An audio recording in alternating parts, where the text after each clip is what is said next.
Y'all, I've been watching this couple for months and I still had to rewind this stream twice.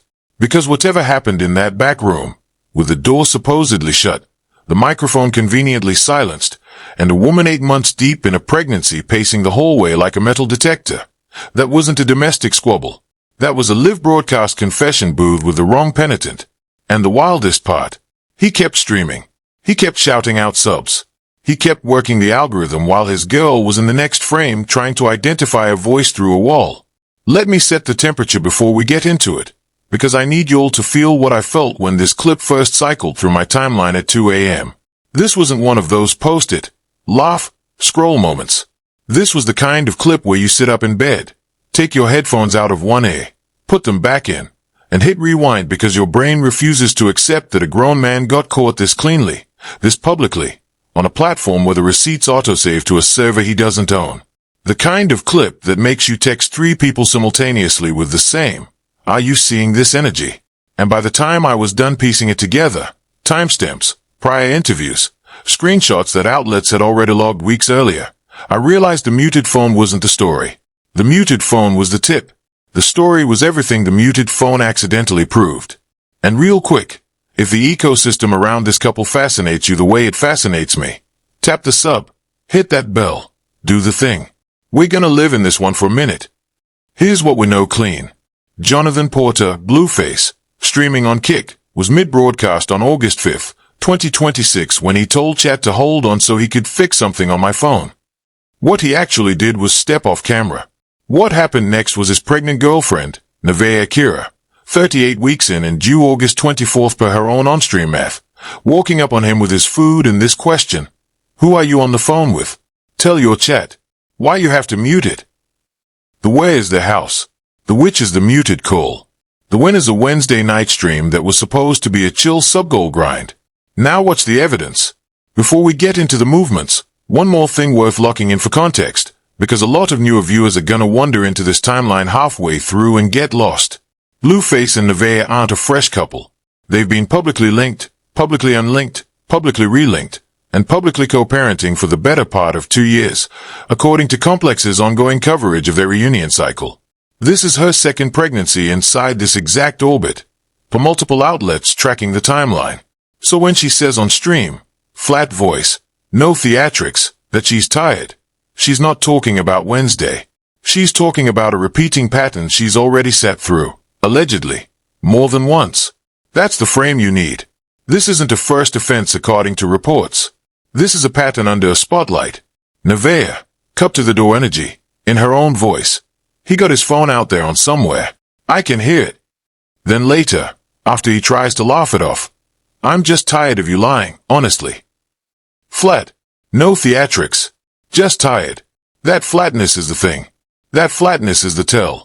Watch enough of these blow-ups on Kick, Twitch, and IG Live, and you learn the difference between a woman performing outrage for the camera and a woman who has genuinely run out of adrenaline for the argument she's currently in. Performative outrage sings. Performative outrage escalates in pitch, gets louder for the clip, plays to the algorithm. Nevaeh's delivery here does the opposite. She lowers. She goes procedural. Her sentences get shorter. Her words get fewer. When a person who is naturally expressive suddenly starts talking like a police intake officer, that's not calm. That's documentation mode.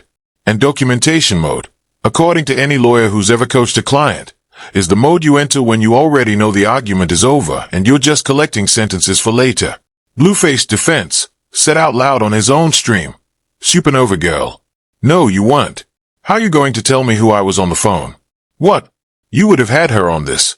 You had the mood for. Read that back. He named the person, then denied it, in the same breath. On his own broadcast. On his own Kick channel where the same Supernova Girl, better known industry-wide as Stunna Girl, has publicly dropped him gifted subs before. Instagram receipts from earlier this year clocked her sending him 2,185 of a 2,200 sub push while Blueface was joking about kissing her on camera. Complex has been tracking their reunion streams since January. So when Nevaeh said she gifted us 2,200 on this stream, that wasn't a random number. That was a callback to a real, documented transaction between her man and the woman she just accused him of muting the MIC for. And can we sit with the number for a second? 2,185 gifted subs is not a fan gesture. That is not a supporting the homie transaction. Depending on Kick's payout split and current sub pricing, that's a mid-four-figure move at minimum, according to public reporting on the platform's revenue share model. That's a financial handshake dressed up as a stream stunt. It shows up in transaction logs. It shows up in tax paperwork. It shows up in whatever forensic accounting eventually gets stapled to the screenshots Nevaeh mentioned on that phone call. And we're getting there. Reaction. Honestly. A quiet damn. Then the sun. Superior. Somewhere between the food and the confessional, Nevaeh's boy weighs in with, and I quote her exactly here, "How am I like your second PO?" Blueface said, "Because she keeps a cleaner surveillance log than his actual probation officer." Kid caught the joke. Jack caught it too. And let's be honest, the second PO line hits harder than he meant it to. Because for that comparison to even land as a joke, both sides in that room have to already accept that surveillance is the baseline of the relationship. He isn't teasing her about being nosy. He is confirming, in front of tens of thousands of viewers, that his life is being audited in two places at once, one by the state, one by the woman carrying his child. That's not a punchline. That's a plea deal read aloud. Third receipt. And this one is the one nobody's slowing down for. In the middle of all this, mid-argument, midstream, Nevaeh takes a call. Listen to what she actually says on air. To start the lawsuit. Okay. Yay. Yay. Facts. Well, I got all the information to send. Yeah, 'cause I got all the screenshots. It's going to be a nice big one. Nice big one. Not a subtweet. Not a threat. A logistics call. On stream.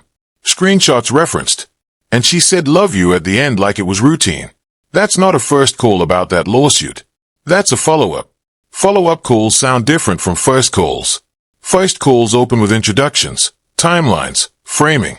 Follow-up calls jump straight into logistics. I got the information to send. I got the screenshots. It's gonna be a nice big one. Because both parties on the line already know the context. She wasn't briefing a lawyer. She was updating one. And if you've ever spent a Tuesday afternoon reviewing depositions, or if you've watched enough post-breakup celebrity litigation cycles, you know that phrase, "It's gonna be a nice big one," is the kind of shorthand that only exists between a client and counsel who have already had to sit down. That was not the beginning of a lawsuit. That was the middle of one. Rewind 6 weeks. In late June, according to reporting, Blueface allegedly took a Catalina Island trip that ended with him admitting on a livestream, his own, that he cheated on Nevaeh with Chrisean Rock. Yahoo picked it up. A YouTube podcast literally titled its episode Blueface makes his walk of shame back to a pregnant Nevaeh after his secret rendezvous with Chrisean Rock in Catalina Island. Then July 21st, CPS shows up at their door. Reportedly a fake emergency call. His mother, Carlissa, allegedly hired a lawyer around the same window. Then TMZ, July 31st. Blueface tells the world he isn't sleeping with Nevaeh anymore because she's, his framing, too big. Then this week, muted call. Named name. Denied it in the same sentence. Lined those 4 dominoes up, a public admission of cheating. A suspicious CPS visit reportedly triggered by a fake call. A nationally syndicated bodily insult about a pregnant partner. And finally a muted phone call that surfaces a named rival. All inside a 6-week runway. That's not a rough patch. That's a compressed narrative arc, and it's being written in real time by a man who apparently believes the algorithm rewards him for turning his home into a set. Every incident on that list, per the reports linked above, was either broadcast, leaked, or confirmed on camera by one of the participants themselves. Nothing about this timeline had to be excavated. It was volunteered. And the timing pattern itself is worth flagging. This is the shape of a relationship spiraling toward a specific date. Every one of those incidents lands in a tighter window than the last one. 6 weeks between the Catalina admission and now. 2 weeks between the CPS call and the TMZ headline. 5 days between the TMZ headline and the muted MIC stream. The gaps are shrinking. According to observers who follow drama timeline analysis on X, that acceleration pattern usually resolves in one of 2 ways, a public split, or a documented one. And Nevaeh, based on what she said out loud into a kick microphone, is already choosing the second option. Actually, hold on, back up. That Catalina bit is the part. Because on this stream, when Nevaeh brings up trips, Blueface tries to sell her Catalina Island. She almost breaks the fourth wall. Her exact words, "I'm not going where the stepbrothers was at. You made it official with them on Catalina Island, not me." She's not guessing. She's calendaring. Calendaring is the exact right verb. Because in that one sentence she does something that most of chat completely glosses over. She references Catalina not as a place, not as a rumor, not as a hurt feeling, but as a dated event she has already emotionally sorted into the file cabinet. You made it official with them on Catalina Island, not me. She's not asking. She's not accusing. She's stipulating. She's saying this happened. We both know it happened. Don't try to rebrand the location from it now. And Blueface, notably, doesn't push back on the location. He pushes back on the vibe. That silence on the geography. The fact that he never says Catalina wasn't like that or you got Catalina wrong is its own confession by omission, and it lines up cleanly with what Complex and Yahoo already reported 6 weeks earlier. One clause. 3 seconds of audio. I had to re-listen twice. Supernova Girl. No, you weren't. Behavioral tell. He names her before he denies her. That's not the syntax of a man wrongly accused. That's the syntax of a man whose brain autocomplete the answer before his mouth caught up. Look, I'm not a lawyer. I'm not a therapist. But that construction, it was X. No, it wasn't. That's a man reading the wrong page out loud. Let me put a finer point on that, because I want the record to be clean.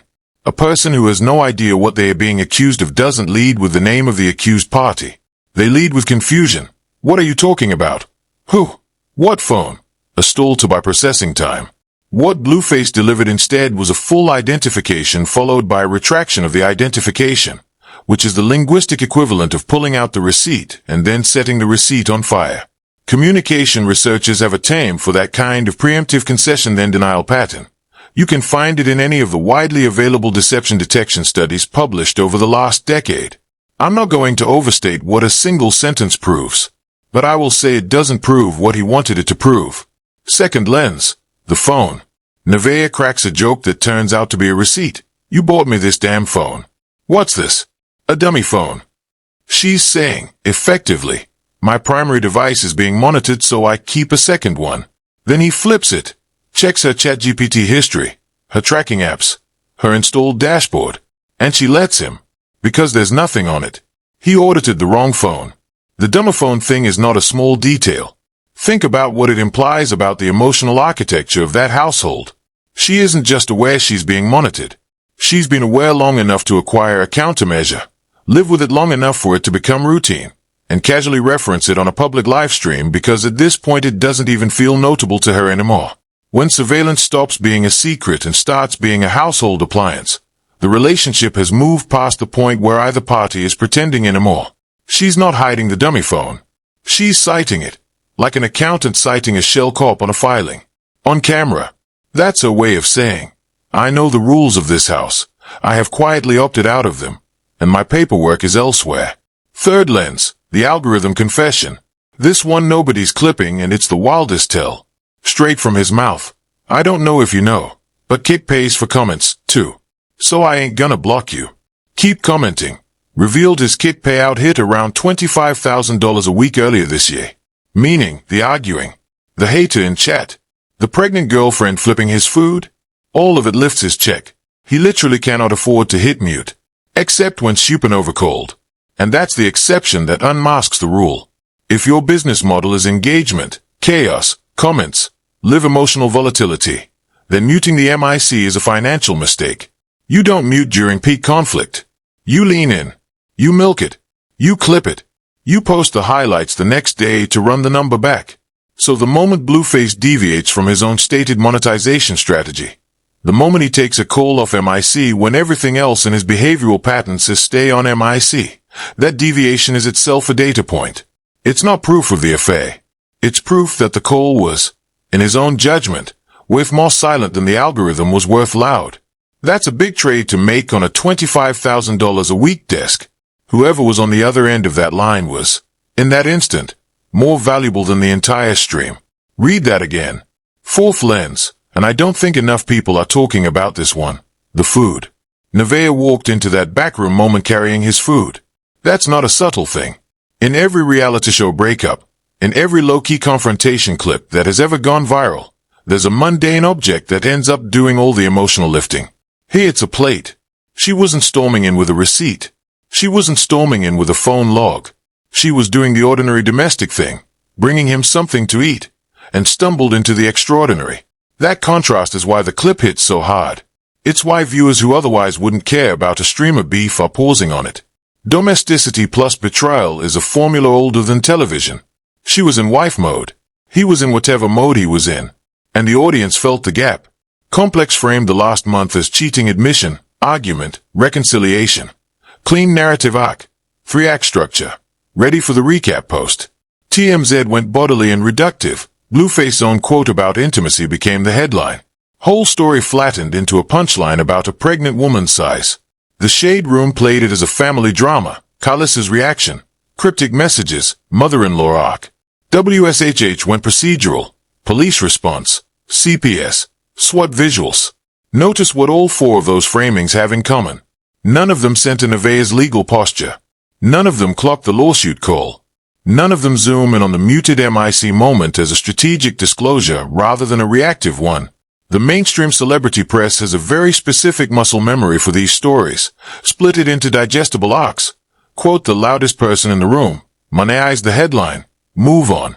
What that muscle memory misses is the person in the frame who is not being loud on purpose.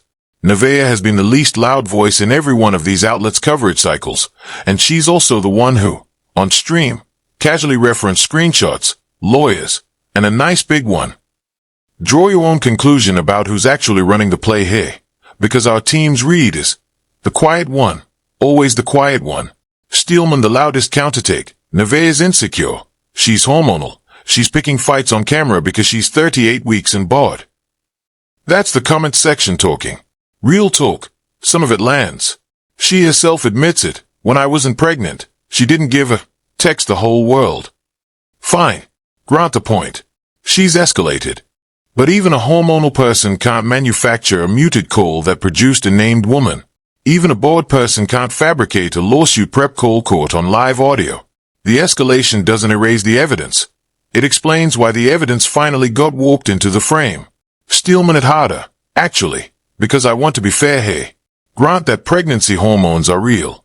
Grant that a woman 8 months in with a partner who has publicly said unkind things about her body has every biochemical reason to be irritable.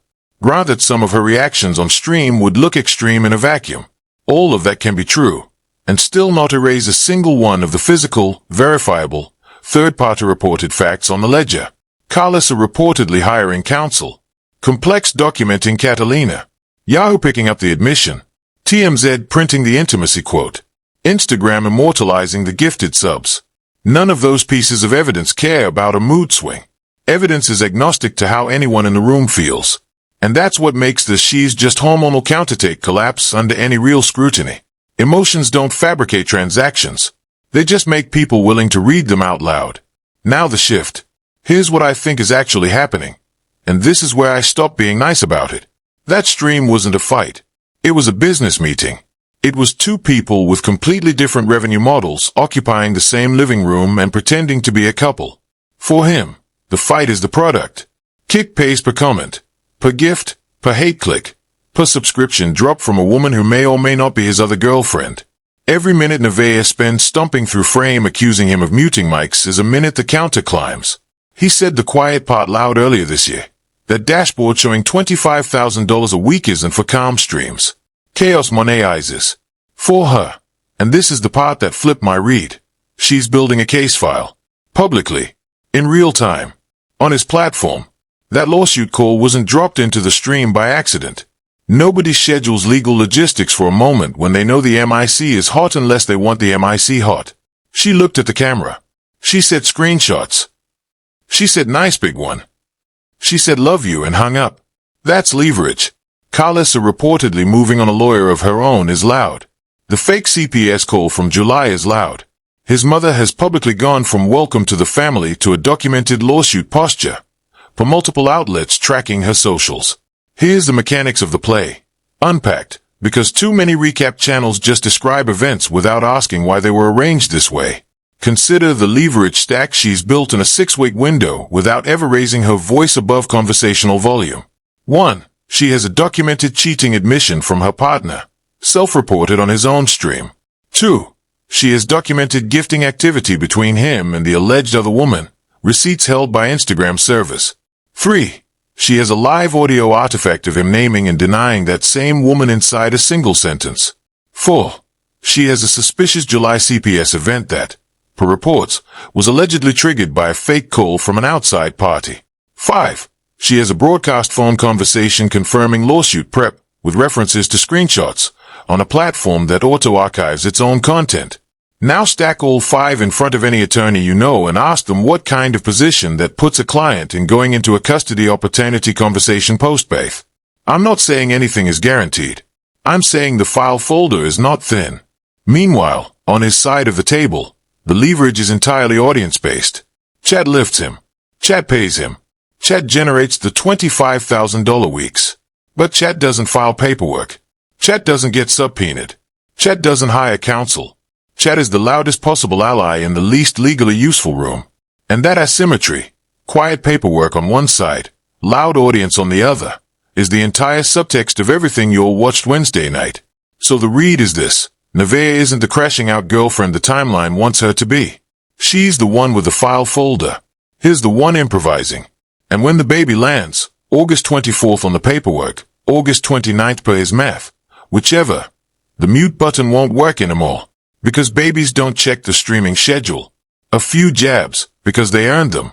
He audited her ChatGPT. She's the one recording the lawsuit call. He named the woman he was denying inside the same sentence he was denying her.